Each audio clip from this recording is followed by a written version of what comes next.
me get something straight right now. If a man is single at 30, it does not mean he's broken. It doesn't mean he's unlovable. And it sure don't mean he's failing at life. No, sir. It means he's being built. Being single at 30 doesn't mean you lost. It means you're learning. It means you're on a path of self-discovery that many skip, rush through, or never take at all. In a world that constantly pressures you to pair up, to settle down, to tick boxes by certain ages, it takes strength to walk your own journey. At 30, if you're still single, you're not behind. You're not missing anything. You're becoming something. You're learning how to stand tall on your own 2 feet, how to navigate life without depending on someone else to define your worth or your purpose. There's a kind of growth that only comes from solitude. When you're single, you get to learn who you are when no one's watching, when no one's validating you, when no one's filling in the gaps for you. That's where character is built. That's where clarity is found. You're learning what you believe, what you need, what you can tolerate, and what you should never accept. You're learning how to manage your time, your money, your energy. You're discovering how to love yourself, because that's the foundation for how you'll love someone else when the time comes. Building you before you build with someone else is one of the smartest investments you'll ever make. You don't want to enter a relationship hoping that another person will fix you, complete you, or rescue you. That's a setup for disappointment. You want to enter whole, not because you've got it all figured out, but because you've put in the work. You've done the healing. You've faced the insecurities, wrestled with the doubts, and come out wiser. That kind of work can't be rushed, and it shouldn't be skipped, because when you take the time to build you, you're not just preparing for love, you're preparing for legacy. You don't need to apologize for being single. You're not stuck, you're strengthening. You're not lonely, you're learning. You're not waiting on someone, you're working on becoming someone. And that matters, because when you finally meet the right person, they won't be getting the unfinished, confused, half-baked version of you. They'll get the man who knows who he is, knows where he's going, and knows what he brings to the table. That's not arrogance. That's awareness. That's wisdom. That's the kind of man who can build something that lasts. So being single at 30 isn't a red flag. It's a reflection that you value purpose over pressure, growth over gossip, and quality over quick fixes. The world may try to tell you you're missing out, but truth is, you're not missing out on anything. You're laying a foundation that's going to hold something real, something right, something rare. And that takes time. That takes patience. That takes intention. You're not behind. You're in prep mode. That's the truth. Nobody tells you when you hit your 30s and still haven't checked all the boxes society laid out for you. When everyone else is showing off wedding rings, baby pictures, and couples vacations, you start to feel like you missed a train. But you didn't miss anything. You're exactly where you're supposed to be. You're not being punished, you're being prepared. You're not being delayed, you're being developed. The difference between someone who's ready and someone who just rushed into a role is preparation. And preparation takes time. It takes silence. It takes solitude. It takes seasons where nothing on the outside seems to be moving, but everything on the inside is growing. God might be saving you from the wrong partner, and you don't even realize it. Some of the people you thought you wanted could have distracted you, derailed you, or drained you. Some of the relationships you prayed for would have wrecked you. Sometimes rejection is protection.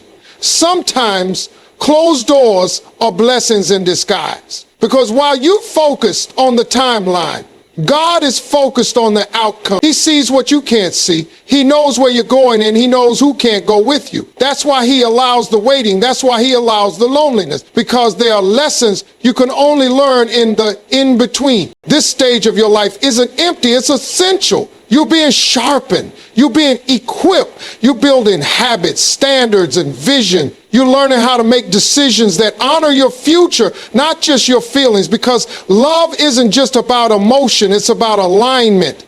And if you're not aligned with your purpose, you'll end up in a relationship that feels good for a moment, but pulls you off course for a lifetime. God knows that. That's why he's not just giving you what you want. He's preparing you for what you need. And when he gives it to you, it won't feel rushed. It won't feel forced. It won't feel fragile. It'll feel right, solid, unshakable, because the foundation was built in prep mode. Don't confuse other people's pace with your own purpose. Some folks are sprinting in relationships they ain't even ready to maintain. Some are living for the highlight reel, not the real life work it takes to love, lead, and last. Just because it looks good on Instagram doesn't mean it's good for their soul. And just because your story is moving slower doesn't mean it's less significant. Sometimes the strongest structures take the longest to build. That's where you are right now. You're not falling behind, you're rising up. Quietly, consistently, on purpose. When you're in prep mode, things might feel hidden, overlooked, misunderstood, but don't let that shake you. Keep building, keep trusting, keep doing the internal work, because that's what shapes the external future. God isn't ignoring you, he's investing in you. He's not answering to your clock, he's answering to your calling. And his timing is always perfect. Your value increases with time, not with titles. You are not defined by whether or not you have a ring on your finger, a spouse by your side, or a wedding date on the calendar. That stuff might impress people on the outside, but real value, that's built on the inside.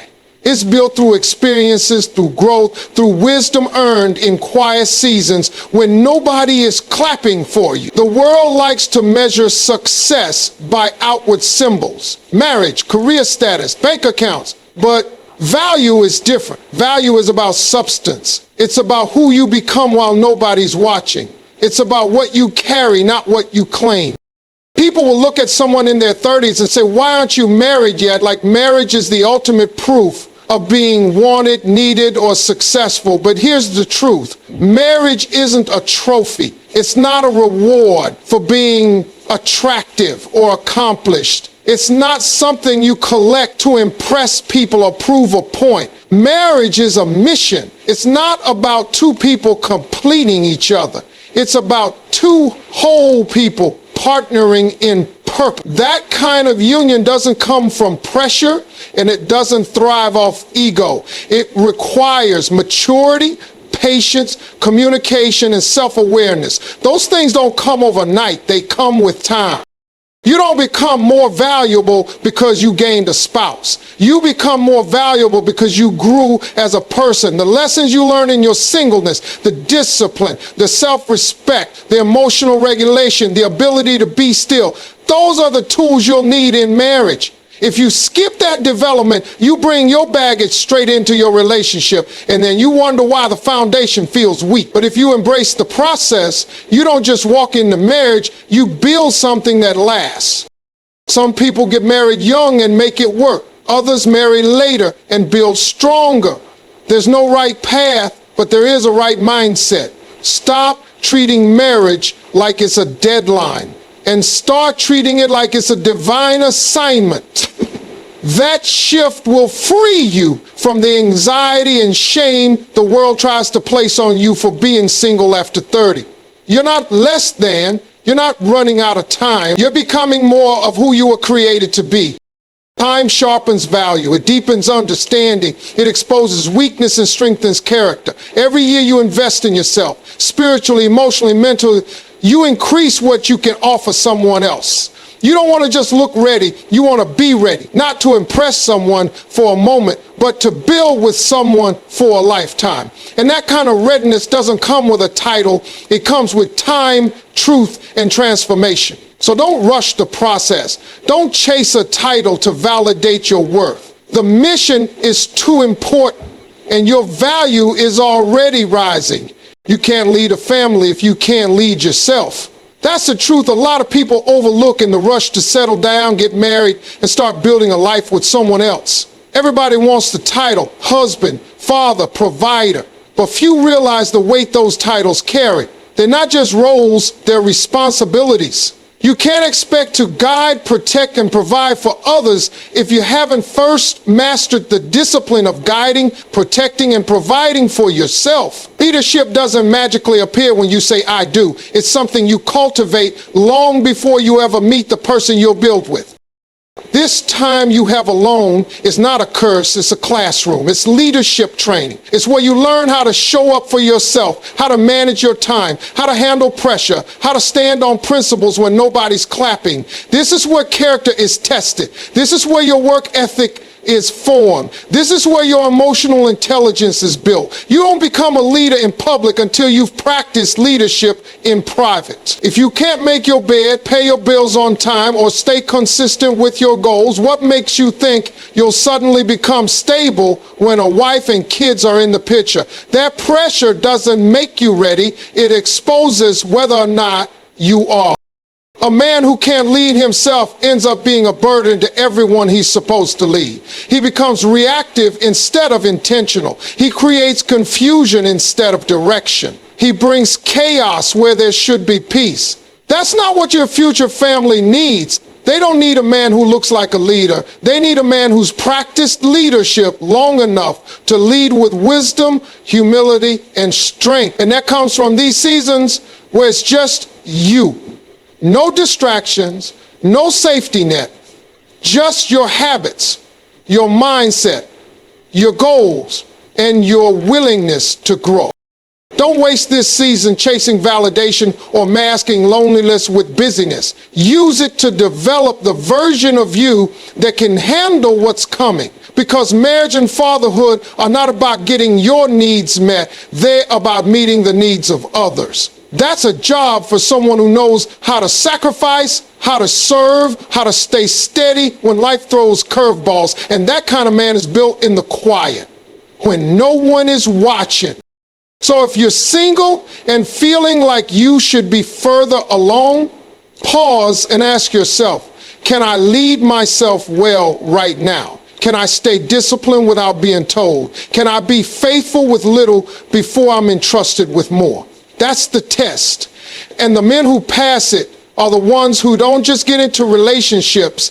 They build homes that last. They don't lead from pride. They lead from preparation because they use the time alone not as a waiting room, but as a training ground. There's power in patience, not pressure. We live in a world that wants everything fast. Fast money, fast love, fast success, but anything rushed rarely lasts. That's the trap. You feel like you have to keep up. Like if you're not married by 30, something's wrong with you. Society hands you a checklist, and when your life doesn't match that list, the pressure starts building. But pressure isn't always purpose. Sometimes pressure is just noise. And if you live by pressure, you'll make choices that look right on the outside but feel wrong on the inside. Greatness isn't rushed, it's refined. It's built in the waiting, shaped in the quiet, and tested in the unseen moments when no one's celebrating you. That kind of depth, that kind of strength takes time. You don't just become someone with wisdom, peace, and maturity overnight. Those things come from seasons of preparation, of surrender, of patience. You learn who you are when things aren't moving, when the answers aren't clear, when the doors haven't opened yet. That's when the refining happens. That's when you either break down or break through. Society loves speed, but God loves timing. They're not the same. Just because you're seeing people settle down, post their highlight reels, and talk about their forever person doesn't mean you're supposed to force your story to match theirs. Your timeline is not their timeline. What's being built in you might be different, deeper, longer lasting. That kind of development takes more time because it's meant to carry more weight. The people who shine the longest are the ones who didn't skip the process. They didn't bend to the pressure. They trusted the timing. Patience isn't weakness. It's power under control. It's the ability to say, I could chase what looks good now, but I'd rather wait for what's truly meant for me. That takes courage. That takes faith. That takes a kind of self-trust that most people never develop because they're too busy trying to fit in with everyone else's expectation. But the ones who wait, who prepare, who stay steady, who stay grounded, those are the ones who walk into their next season with strength, clarity, and purpose. Every moment you wait with intention, you're building something inside of you. Every time you choose patience over panic, you're investing in a future that's real, not rushed. You're learning to hear your own voice instead of the noise. You're developing the wisdom to recognize what's good versus what just looks good. That kind of patience, that's power. That's maturity. That's the difference between someone who survives life and someone who thrives through it. So don't fold under pressure. Don't speed up your story just to satisfy someone else's opinion. Let your growth happen on purpose. Let your journey unfold with intention, because what's meant for you isn't delayed, it's being developed. And when it arrives, it won't feel forced, it'll feel right, because you had the patience to wait, the wisdom to prepare, and the strength to trust the process.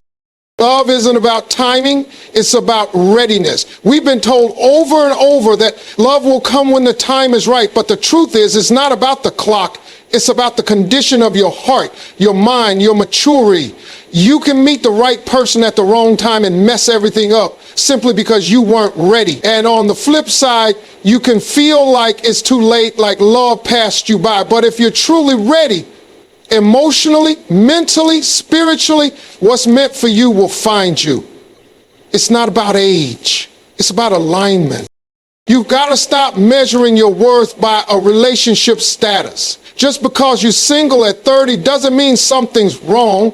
It might mean everything's finally getting right. You're learning who you are without having to lose yourself in someone else. You're learning how to communicate without shutting down, how to be vulnerable without feeling weak, how to stay when things get tough instead of running the moment it gets uncomfortable. That's the real work. That's the kind of readiness that builds lasting love, not just infatuation or fleeting chemistry.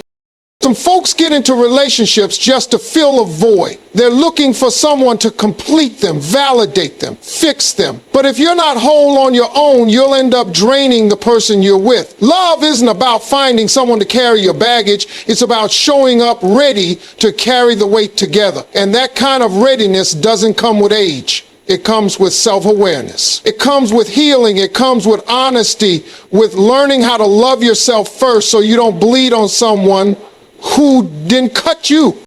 When you're truly ready, you won't be desperate. You'll be discerning. You won't settle for attention when what you really need is intention. You won't chase someone who isn't aligned with your purpose just to fill a temporary space. You'll be able to recognize the difference between connection and compatibility, between desire and destiny. And you won't be afraid to wait, to walk away, or to stand alone if it means protecting your peace and your future. People will always talk about timing, how long you've been single, when you should settle down, what stage of life you should be in. But that's pressure, not purpose. Don't let someone else's timeline rush your transformation. Because when you're truly ready, love will show up and you'll be able to receive it, handle it, and build with it. Not from a place of need, but from a place of strength. So if you're not in a relationship right now, don't see it as a delay. See it as development. Don't focus on the time that's passed. Focus on the growth that's happening. Because when the right person comes, they won't complete you. They'll complement the work you've already done. And when you're ready, what's meant for you won't miss you. It'll recognize you. It'll match you. And it'll stay.